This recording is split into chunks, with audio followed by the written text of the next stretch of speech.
Multicultural Education. Multicultural education is an idea, an approach to school reform, and a movement for equity, social justice, and democracy.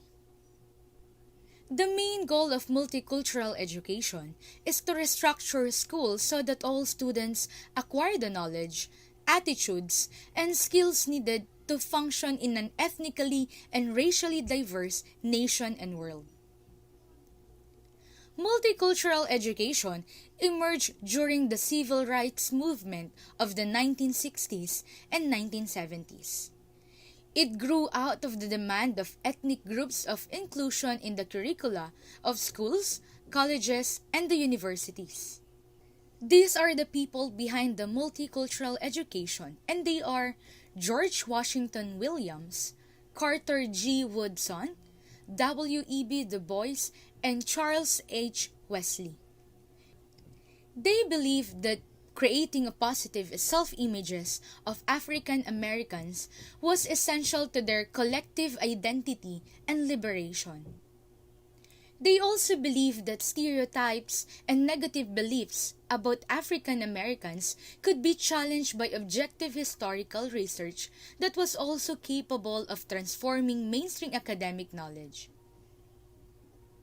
Carter G. Woodson, one of leading scholars of the early ethnic studies movement, helped found the Association of the Study of Negro, Non-Afro-American, Life and History in 1915.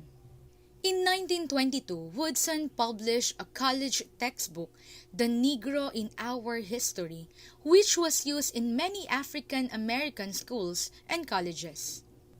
In response to the public demand for classroom materials, he wrote an elementary textbook, Negro Makers of History, followed by That Story of the Negro Retold for senior high schools. In 1937, he began the publication of the Negro History Bulletin, a monthly magazine for teachers and students featuring story about exemplary teachers and curriculum projects, historical narratives, and biographical sketches. J. Banks developed the four approaches to multicultural education, mainly: Number 1. Contribution approach. Activities that celebrate holidays, heroes, and Martin Luther King in January. Number 2. Additive approach. Involves incorporating literature by and about the people from diverse culture into the mainstream curriculum without changing the curriculum. For example, examining the perspective of a Native American about Thanksgiving would be adding cultural diversity to the traditional view of Thanksgiving. This approach does not necessarily transform thinking. That is according to Banks in 1999. Number 3. The transformational approach. This approach changes the structure of the curriculum and encourages students to view concepts, issues, themes, and problems from several ethnic perspectives and point of view. For example, a unit of Thanksgiving would become an entire unit exploring cultural conflict.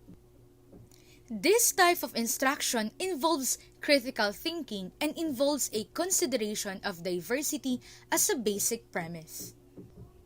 Number 4. The social action approach. This approach combines the transformation approach in which students are not only instructed to understand and question social issues but also to do something important about it. For example, after participating in a unit about recent immigrants to North Africa, students may write letters to senators, Congress, and newspaper editors to express their opinions about new policies. The major goal of multicultural education is to help students from diverse cultures learn how to transcend cultural borders and to engage in dialogue and civic action in a diverse, democratic society. Multi-educational tries to actualize cultural democracy and to include the dreams, hopes, and experiences of diverse groups in school knowledge and in an reconstructed and inclusive national identity. The future of democracy in the United States depends on the willingness and ability of citizens to function within and across cultures. The schools can play a major role in helping students to develop the knowledge and skills needed to cross cultural borders and perpetuate a democratic and just society.